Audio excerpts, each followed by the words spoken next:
Hello everyone, কেমন আছো তোমরা সবাই? আশা করছি খুব ভালো আছো। আমরাও ভালো আছি। নতুন একটা ব্লগে অনেক অনেক স্বাগত, অনেক অনেক ভালোবাসা।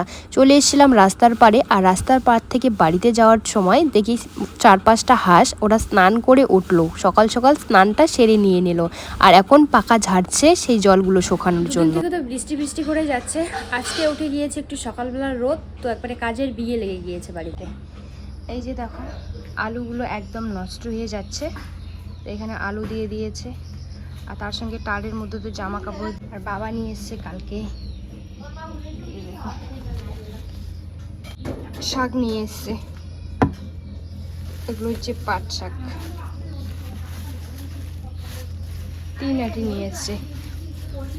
তো দুদিন থেকে তো বৃষ্টি বৃষ্টি করেই কেটে যাচ্ছে। আজকে রোদ উঠে গিয়েছে, তো বাড়িতে কাজের বিয়েও কিন্তু লেগে গিয়েছে। টার ভর্তি জামা কাপড় আছে, যত জামা কাপড় মা কেচে দিয়েছে তার মধ্যে কত জামা কাপড় ভেজা ছিল সেগুলোও রোদের মধ্যে দিয়ে দিয়েছে। তো বাড়িতে এসে আমি গ্যাসটা জ্বালিয়ে নিয়ে এদিকে কচুর ফুল বেঁচে রেখে দিয়েছি। এখন কচুর ফুলটা সেদ্ধ করে নিয়ে নেব। যেহেতু বাবা কালকে বাজার থেকে নিয়ে এসে মাছ, তো মাছও আছে আবার মাছের মাথাও আছে। তো এইদিকে কচুর ফুলও আছে। কচুর ফুলগুলো কিনে নিয়ে আসেনি, ওই মাঠে ঘাটের থেকে তুলে নিয়ে এসছে। তো মা বলছে মাছের মাথা দিয়ে কচু ফুল রান্না করবে আর আলু দিয়ে মাছ ঝোল করবে।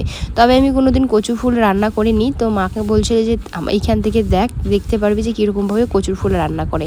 যখন মেয়েবেলায় ছিলাম তখন তো কচু দেখলেই গলা চুলকাতো, আর এখন তো কচু দেখলেই খেতে ইচ্ছা করে। কীরকম একটা বিপরীত উল্টোটা হয়ে গিয়েছে আমার সঙ্গে। তো ওইদিকে কচুর ফুলটা আমি সিদ্ধ করে নামিয়ে নিলাম, কারণ কচুর ফুল সিদ্ধ করতে তো বেশি একটা টাইম লাগে না। তারপরে মা ওইদিকে উনুনটা জ্বালিয়ে দিল। এখন এই যে আমি চাল নিয়ে আসলাম, চাল নিয়ে এসে কলের পাড়ে ভালো করে ধুয়ে নিয়ে নিচ্ছি।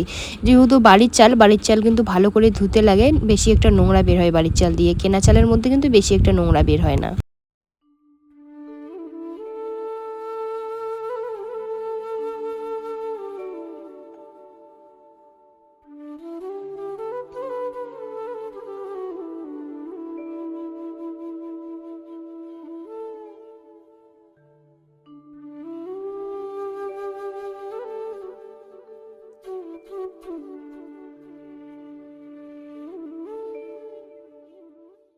তো যাই হোক, আমি কিন্তু চালটা ধুয়ে নিয়ে এসলাম ঘরের মধ্যে এসে দেখি উনুনটা আবারও নিভে গিয়েছে। অনেক চেষ্টার পরে উনুনটা জ্বালিয়ে নিয়ে নিলাম। তো এখন এই যে চালটা দিয়ে নিচ্ছি। ভাগ্যটা এতটাই খারাপ যে বাবা মাকে 2 পয়সা দিয়েও হেল্প করতে পারি না। আজকে যদি আমার টাকা থাকতো তাহলে আমি সবার আগে গ্যাস সিলিন্ডারের যে চুলোগুলো আছে সেগুলো দিয়ে তো বেশি একটা তাপ লাগে না, মাকে একটা কিনে এনে দিতাম। তবে আর্থিক অনটনের জন্য আমি কোনো পাশ দিয়ে মা বাবাকে হেল্প করতে পারি না। আসলে কথায় আছে না, ভাগ্যে যা লেখা হয়নি মন্দিরে গিয়ে মাথা ঠুকলেও কিন্তু সেটা কোনোদিনও পাওয়া যায় না। আর এদিকে মা বাবাকে দেখলে আমি অবাক হয়ে যাই। আমাদের যদি কোনো কিছু হয় জীবন দিয়ে তা আমাদেরকে ঠিক করার চেষ্টা করে। বিশেষ করে আমার মেয়েকে যে আমার মা বাবা এতটাই ভালোবাসে, বলারও বাইরে। কোনো কিছু যদি হয় জীবন ছেড়ে দিয়ে আমার মামকে সুস্থ করে তুলে নিয়ে আসবে।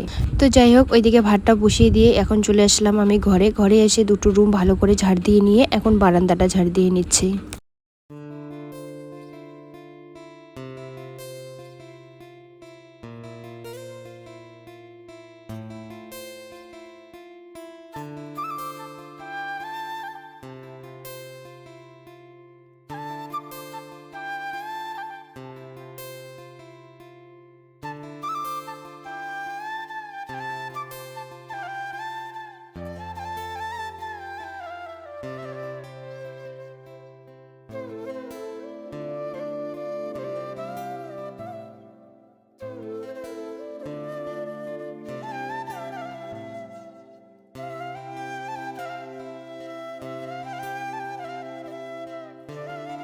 আমি এইদিকে বাইরের কাজগুলো সারতে না সারতে মায়ের কিন্তু এইদিকে রান্না কমপ্লিট। এখানে ভাত বেড়ে রেখে দিয়েছে, আর তার সঙ্গে এখানে করেছে এই যে আলু দিয়ে মাছ ঝোল করেছে, পাতলা করে, বেশি একটা গাঢ় করে করেনি। আলু দিয়ে হচ্ছে এখানে মাছ ঝোল, আর তার সঙ্গে ওই যে আমাদের স্পেশাল জিনিস কচুর ফুল, মাছের মাথা দিয়ে এই যে কচুর ফুল রান্না করেছে। তো এখন আমরা সবাই মিলে আর কি খেতে বসবো, বাবা, আমি, মা, ঠাম্মা সবাই মিলে খেয়ে দিয়ে এখন চলে আসলাম এই যে এই রুমে যেহেতু জানলা নেই আর ঘরটা একদম অন্ধকার হয়ে থাকে, তাই লাইট জ্বালিয়ে কয়েকটা জামা কাপড় দেখো ট্রি টেবিল, তার মধ্যে চেয়ারের মধ্যে অগোছালো হয়ে আছে। তো সেই কয়েকটা জামা কাপড়ে গিয়ে ভাঁজ করে নিয়ে নেবো। খাওয়ার সময় আমি ভিডিও করতে পারি না, কারণ তখন বাবা থাকে আর কেমন জানি লাগে। বলে কি সবসময় তো ভিডিও করিস, খাওয়ার সময়ও কি তোর ভিডিও করতে লাগে? বাবা এমনিতে তো ভিডিও করা বেশি একটা পছন্দ করে না, এমনি বারণ করে না, তবে খাওয়ার সময় ভিডিও করা আর কি পছন্দ করে না। তো যাই হোক, এই যে এখন আমি জামা কাপড়গুলো এখানে পরেছি আর ছড়িয়ে ছিটিয়ে রেখে দিয়েছি। এদিকে ঠাম্মার ব্লাউজ যা কিছু আছে, মামামের রেনকোট, তো সেগুলোই আর কি এখন ভাঁজ করে নিয়ে নেব। আর ঘরের মধ্যে বাড়িতে কোনো জিনিস যদি অগোছালো থাকে চোখটা কিন্তু ওই অগোছালো জিনিসের দিকেই বেশি যায়। আমি যদি বাড়িতে আসি তবে সবসময় এই রুমে এনেই মানে এইখানেই আমার ব্যাগপত্র রাখবো, জামা কাপড় থেকে শুরু করে এই রুমেই রেখে দিয়ে দিই। তবে ওই রুমটা যেহেতু ছোট আর সবসময় কিন্তু ওই রুমটাতে লোকজন ওঠা বসা একটু বেশি করে, যে কেউ আসুক না কেন ওই রুমেই আসে।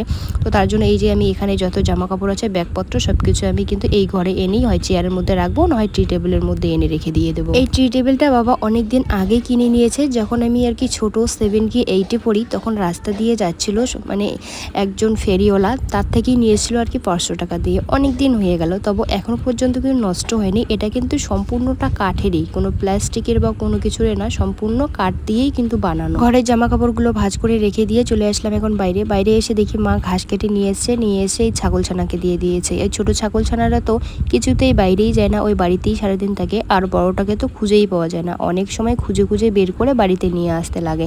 তো এখন এই যে এখানে গাবলার মধ্যে ঘাস দিয়ে দিয়েছে, এখন দুজনে মিলে এখানে খাচ্ছে। অনেক সময় ওদের ঘাস নিয়েও আবার ঝগড়া লেগে যায়। তো এখানে বসে বসে আমি ভয়েস দিচ্ছি। এই যে এইখানে ঘরের মধ্যে মামা একদম মোবাইল দেখছে, ওখানে গল্প করছে। তার জন্য এই যে এখন মানে রান্নাঘরের বারান্দায় এসে আমি এখানে ভয়েস দিলাম, এখন আপলোড দেবো ভিডিও। তো যাই হোক বন্ধুরা, ভিডিওটা আমি এখানে শেষ করছি। ভিডিওটা যদি ভালো লাগে লাইক কমেন্ট করে দিও, চ্যানেলটাকে সাবস্ক্রাইব করে দিও। তোমরা সুস্থ থেকো, ভালো থেকো। আগামীকাল নতুন একটা ব্লগের সঙ্গে দেখা হচ্ছে।